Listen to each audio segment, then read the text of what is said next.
It's time for a Lion Vision update with UNA head soccer coach Chris Walker. Your University of North Alabama soccer team has now made it 7 wins in a row in the season.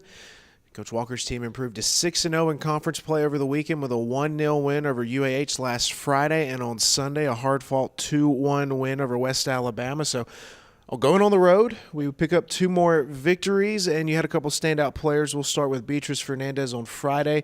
She had the lone goal to give us the win. Yeah, Huntsville and West Al is probably 2 of the toughest places in the conference to go to because it's just such a local rival game for both of them. But no, B on Friday was fantastic. She worked her socks off, got a nice goal off a corner from Kristen, got up and headed it in. She's all of maybe 5'3", but super smart, got on the end of it, great finish, and then just really worked hard to hold that lead the rest of the game and helped everything go through. Sunday against West Alabama, we've seen this a few times this season. Your team actually goes down 1-0 early, very early in the ball game. But we rally. We get 2 goals from Kylie Huey and Shelby Wall, your 2 leading scorers on the year. So once again on the road, a tough place to go, and your team shows some pretty good resolve. Yeah, it was extremely hot, and it's not the easiest environment to go to at West Al. The field's a lot different than what we're used to playing on. But no, we didn't start off very well at all. The first 15, 20 minutes were a little slow. They got a goal against us, and to be honest, both teams were fairly slow starting off. But we managed to bounce back after the first 20 minutes. We livened up, and Shelby scored from about 30 yards out. Great finish. And then Kylie scored. I thought we could have had 1 or 2 other half chances as well, but I think coming away with a victory was the fair result, and hopefully we can keep moving forward. It doesn't show up in the stat sheet, but you mentioned Haley Yarber was a player over the weekend that was very strong, a defender for you.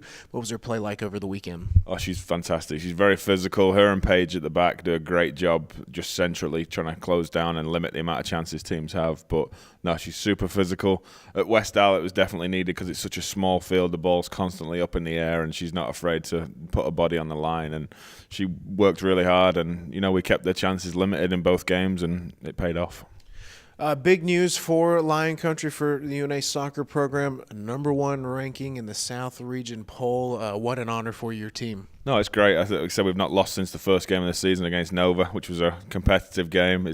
We'd like to have it back, but no, since then, 7 straight games, and hopefully we can keep going. It's a nice reward for the girls, but it's still early. We've got plenty of soccer left to go, but we'll enjoy it while it's there. But we'll put a big target on our backs.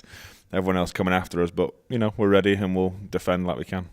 2 more teams will go after you this weekend. On Friday, Shorter, Sunday, Lee. So another big Gulf South Conference weekend slate. Not to overlook Shorter, but the Sunday game with Lee has the potential to be a big one as well. Yeah, no, it becomes a big rival game, obviously. Lee, a really well-coached team. We know each other exceptionally well. They're in the conference final 2 years ago. We played against each other, and it's always going to be a big rival game between the 2 schools. But, Shorter on Friday. We'll take care of that one, look at that one first, and then concentrate on league game by game. But another big weekend. There's no easy games in the GSC, so, take it game by game, and hopefully we can keep on winning. Let's get some big crowds out at the UNA Soccer Complex on Friday and Sunday. Be sure to visit RoarLions.com for all your UNA soccer updates.